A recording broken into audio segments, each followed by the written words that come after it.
wabarakatuh. Kami dari kelompok 7 akan mempresentasikan materi yang sudah dikasih oleh Pak Irfan Eskom selaku dosen pengampu mata kuliah Sistem Informasi Manajemen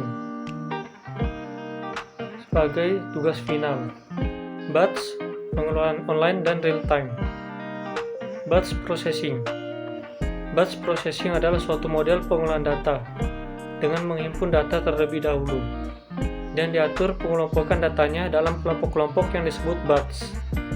Tiap batch ditandai dengan identitas tertentu serta informasi mengenai data-data yang terdapat dalam batch tersebut. Contoh dari penggunaan batch processing adalah email dan transaksi batch processing.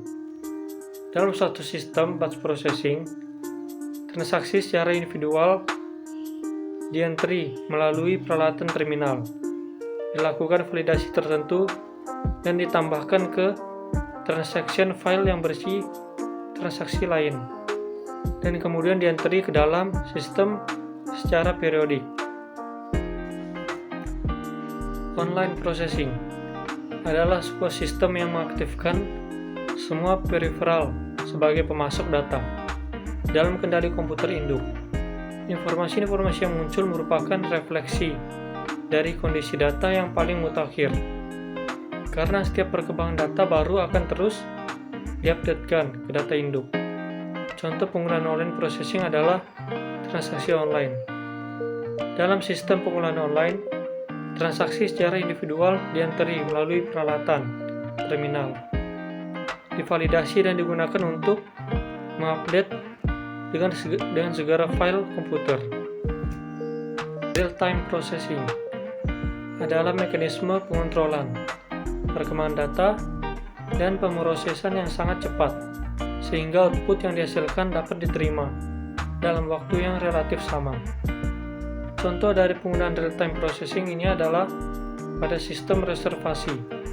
Misalnya ketika Anda melakukan reservasi di hotel bintang 5. Biasanya akan terintegrasi juga dengan layanan reservasi yang berkaitan, misalnya restoran.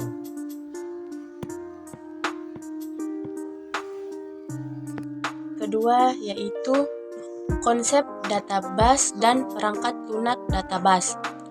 Konsep database. Database adalah kumpulan data yang disimpan secara sistematis dan terstruktur secara elektronik. Database dapat berisi berbagai jenis data seperti teks, angka, gambar, video, dan file lainnya. Data dalam database dapat diakses, disimpan, dan diedit menggunakan perangkat lunak yang disebut Sistem Manajemen Database (DBMS). Manfaat dan fungsi database: mengelompokkan data dan informasi. Database memungkinkan pengelompokan data berdasarkan kategori atau atribut tertentu, sehingga memudahkan perorganisasian dan pencarian data yang relevan. Memudahkan identifikasi data. Database menyediakan struktur yang terorganisir untuk menyimpan data sehingga memudahkan identifikasi dan pengambilan data yang diperlukan. Menghindari data ganda. Data ganda menggunakan database. Data ganda dapat dihindari karena setiap data memiliki identitas unik dan terpusat, memudahkan akses penyimpanan, pembaruan, dan penghapusan data. Database menyediakan mekanisme yang efisien untuk mengakses penyimpanan, penyebaruan, penghapusan data sehingga mempermudah pengolahan data secara keseluruhan. Perangkat lunak database. Perangkat lunak database juga dikenal sebagai sistem manajemen basis data (DBMS), digunakan untuk menyimpan, mengambil, dan mengelola data dalam basis data. Berikut adalah beberapa perangkat lunak database yang umum digunakan. Beberapa perangkat lunak database yang umum digunakan. Microsoft SQL Service. Microsoft SQL Service adalah sistem basis data yang dibangun oleh Microsoft. Sistem ini berfungsi untuk menyimpan dan mengambil data sesuai permintaan aplikasi lainnya. Microsoft SQL Service memiliki berbagai edisi yang ditunjukkan untuk kebutuhan yang berbeda.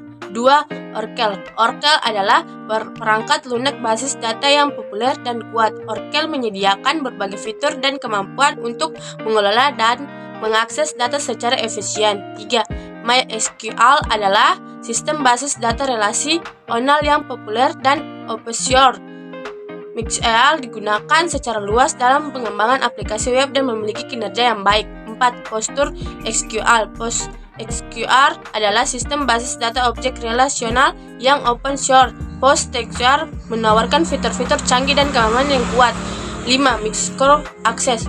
Microaccess adalah perangkat lunak basis data yang lebih sederhana dan cocok untuk penggunaan individu atau kecil. Akses menyediakan antara muka digunakan untuk membuat dan mengelola basis data.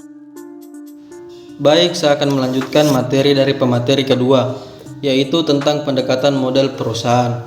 Pendekatan model perusahaan adalah pendekatan yang digunakan untuk mengorganisasi dan mengelola perusahaan.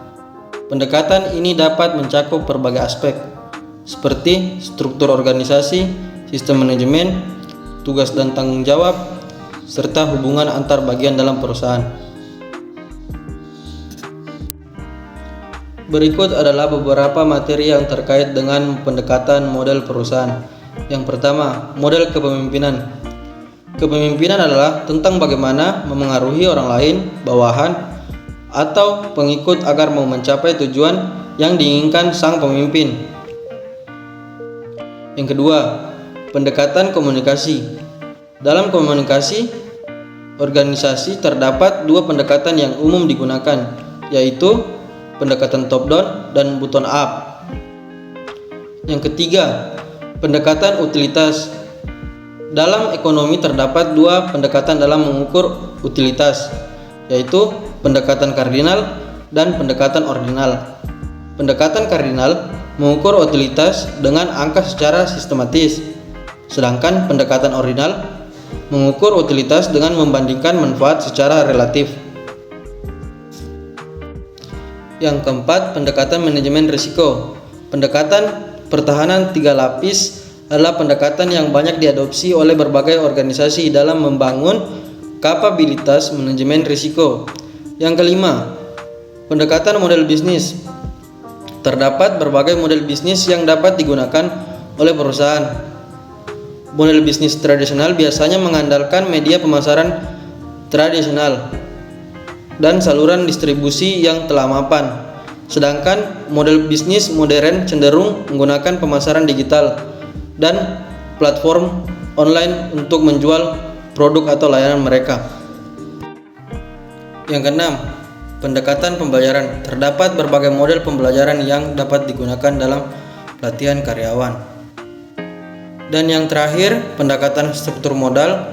Dalam keuangan perusahaan terdapat beberapa teori dan pendekatan yang berkaitan dengan struktur modal. Baik, itulah pemaparan materi dari kelompok 7. Mohon maaf bila ada salah kata. Wassalamualaikum warahmatullahi wabarakatuh.